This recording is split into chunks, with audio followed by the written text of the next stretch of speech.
경북 포항시 북구 지역을 강타한 규모 5.4의 지진. 지난해 9월 경주에서 발생한 규모 5.8 지진에 이은 역대 두 번째로 큰 지진이었습니다. 한반도가 더 이상 지진 안전지대가 아니란 사실이 다시 한번 확인된 지금 우리 사회 재난관리 체계를 점검해 보겠습니다. 서울과학기술대 김찬호 교수가 전화 연결돼 있습니다. 안녕하십니까? 네, 수고 많으십니다. 네, 일단 어제 발생한 5.4 규모의 지진과 함께 여진도 지속이 됐는데요. 이 지진으로 인해 다친 분들도 많고 재산 피해도 계속 접수가 되고 있습니다. 지난해 경주 지진이나 이번 포항 지진 모두 속수무책으로 당할 수밖에 없었다는 건데 이 재난 전문가로서 어떻게 보셨습니까? 우선 최근 들어와서 전 세계적으로 이 지진 발생 빈도와 강도가 점점 커지고 있습니다. 이 지진에 대해서는 사전 대비가 굉장히 좀 어렵기 때문에 일단 발생하면은 피해가 일어나는 것이 이게 불가피한 사실입니다. 그래서 우리 지진 재난을 관리할 때는 이러한 피해를 얼마나 줄일 수 있는가, 그것에 대한 미리 대비를 하는 것이 관건이라고 이렇게 지금 생각을 하고 있습니다.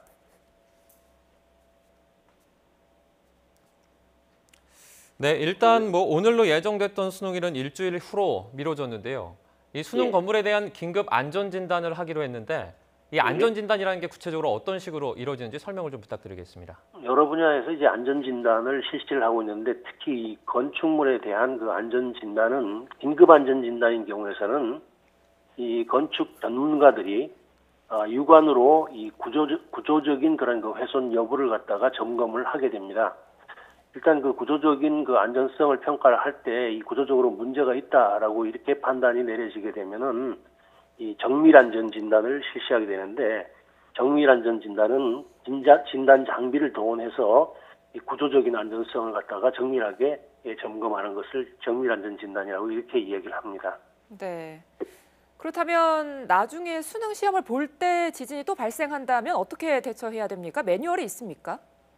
예, 일반 시민들에 대해서 평상시 그런 활동 상황에 따른 매뉴얼은 작년도에 발생한 경주 지진을 갖다 계기로 해서 그 당시 국민안전처에서 이것을 정비를 해가지고서 전국적으로 다 보급을 해온 상태입니다. 네. 이걸 토대로 해가지고 이 분야별로 재난관리를 주관하고 있는 중앙부처에서 분야별 재난에 대한 해당 매뉴얼을 별도로 만들어가지고서 이걸 보급을 하는데 이 학교에서 지진이 발생할 때의 행동 매뉴얼은 이제 교육부가 만들어가지고서 이미 보급을 해놓은 상태인데 이 수능 시에 지진이 지금 현재 발생한다고 하게 되면은 그 학교에서의 지진 매뉴얼을 이것을 갖다 적용하는 것으로 그렇게 하고 있습니다.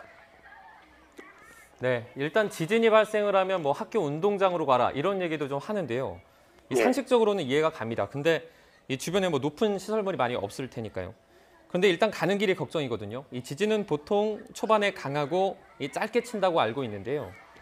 바로 앞에 학교가 있으면 좋겠지만 다 그런 건 아닐 테고 이 지진이 다 끝난 다음에는 갈 수 있겠지만 지진이 발생하자마자 적용시키기에는 조금 현실성이 떨어지지 않습니까?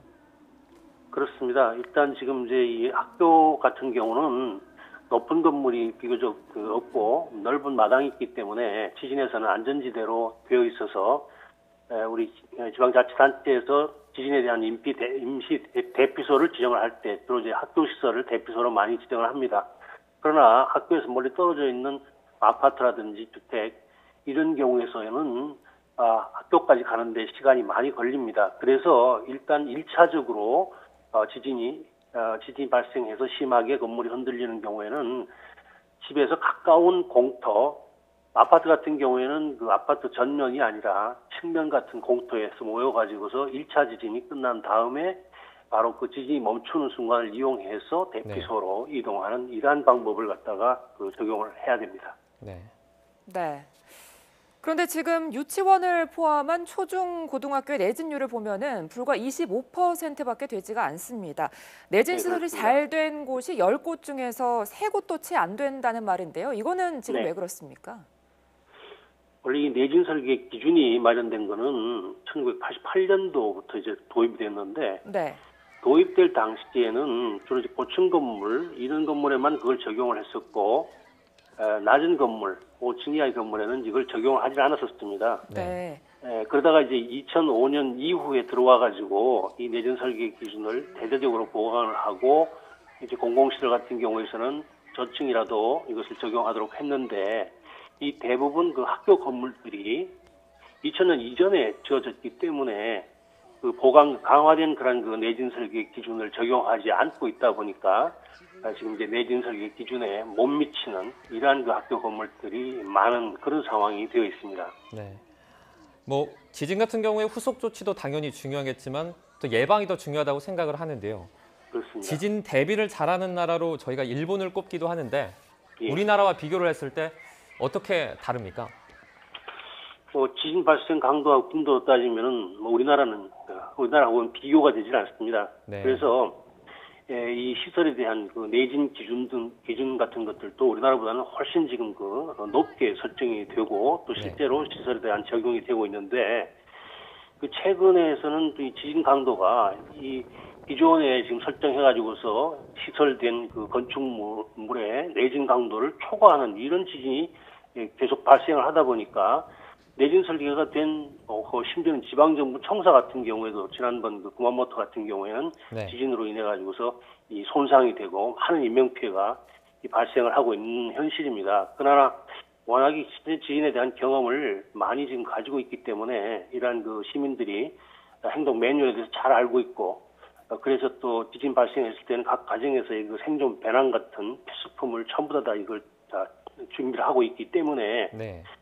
이 지진이 발생하더라도 아주 침착하게 행동을 하고 임시 대피소로 가서 또 거기에 대한 구호 상황이 전개되는 걸 보면은 역시 그 지진 경험을 많이 해서 대비가 우리나라보다는 좀 상당히 체계적으로 되고 있구나 하는 것을 느낍니다. 네. 네.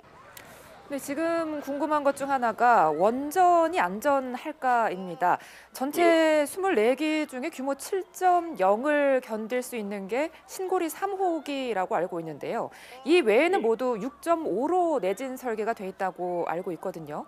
그렇습니다. 근데 지금 2년 연속 규모 5가 넘는 지진이 반복됐습니다. 이 경우에도 버틸 수가 있을까요?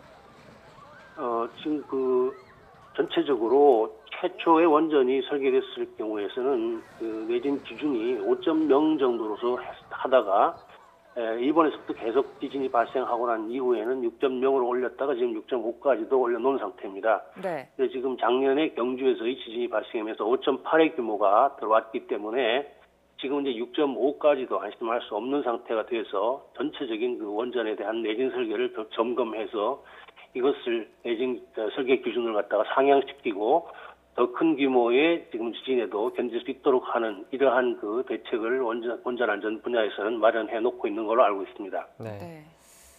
사실 이번에 그 첫 지진 발생 시간에서 한 2분 정도 지난 다음에 저도 실제로 이 긴급 재난 문자를 받았거든요.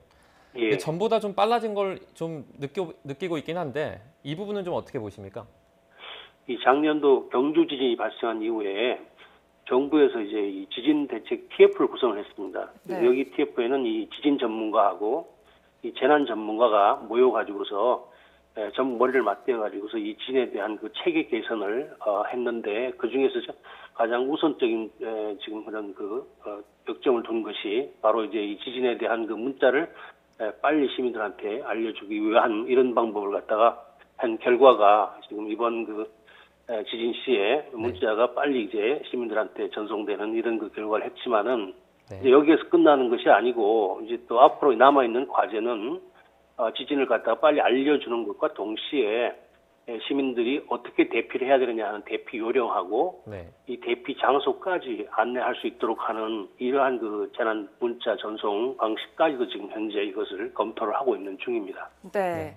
지난 경주 지진이 5.8 그리고 이번 포항이 규모 5.4였는데요. 그렇습니다. 포항의 경우가 규모가 조금 더 적었지만 대부분의 시민들이 진동을 좀 더 오래 느꼈다고들 하거든요. 이거는 왜 그렇습니까?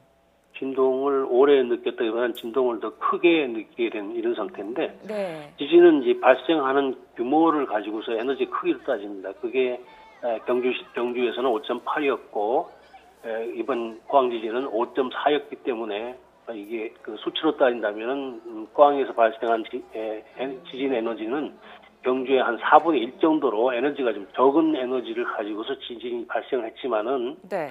실제로 지금 이제 우리 시민들이 느끼는 것은 지표에서 땅 위에서 얼마만큼 많이 흔들리느냐 하는 진도라고 하는 것을 사용을 하는데 네. 진도가 지금 보게 되면은 그 경주에서 발생했던 경우보다가 오히려 좀 더 크게 나타난 이런 결과가 됐습니다. 이건 왜 그렇게 됐냐 하면은 네. 지진 발생의 중심지가 그 진앙이 지표상에서 어느 정도 떨어져 있느냐라고 하는 게 이제 변수가 되는데 경주 같은 경우에는 이 지진이 발생하는 진앙지가 지표에서 상당히 깊이 들어가서 땅속 깊이에서 발생을 했기 때문에 지표까지에 도달하면서 에너지가 많이 흡수가 돼가지고 지표상에서의 진도는 낮게 나타난 반면 네. 이번 그 포항에서의 지진은 지표에서 가까운 부분에서 이것이 진앙지가 발생하다 보니까 지표까지 많은 에너지가 도달해서 지표상에서 느끼는 진도가 커졌기 때문에 오히려 경주보다 더 큰 그러한 그 흔들림을 느끼게 되는 그런 결과를 가져왔습니다. 네, 그러면 이제 지진을 갑자기 맞닥뜨렸을 때 반드시 이것만큼은 중요하다, 이것만큼은 잊지 말아야 한다. 뭐가 있을까요? 우리가 이제 그 일반 시민들이 지진에 대한 행동 요령을 갖다가 만들어 가지고 전국적으로 보급도 하고 이렇게 해서 이제 대부분 시민들께서는 그냥 그 일반적인 그런 행동 요령, 예를 들어 지진 초기에는 머리를 보호하고 식탁으로 들어가라, 문을 열어놓고 가스, 전기 잠그라 하는 정도는 알고 계신데 실질적으로 이것이 이제 일상생활을 할 때 있어가지고서 집안에 계실 때 혹은 사무실에서 근무할 때 학교에 있을 때 이렇게까지 자세하게 알지는 못하고 계십니다. 우리 그 지진 요령을 갖다가 만들면서 이것을 다 인쇄를 해가지고 자체를 통해서 우리 각 가정까지도 네. 다 이제 배부를 할 수 있도록 준비를 했기 때문에 이러한 그 지진에 대한 행동 요령을 하나씩 받아가지고서 이 출입문 가까운 부분에다가 비치를 하시고 급한 경우에서는 그걸 항상 볼 수 있도록 하는 이런 게 지금 매우 중요합니다. 네, 이제 더 이상 우리나라도 지진 안전지대가 아닌 만큼 지진 대피 요령을 좀 잘 습득하고 그렇습니다. 있으면 좋겠습니다. 네. 오늘 예. 말씀 고맙습니다. 서울과학기술대 김찬호 교수와 지진 관련 얘기 나눴습니다. 예.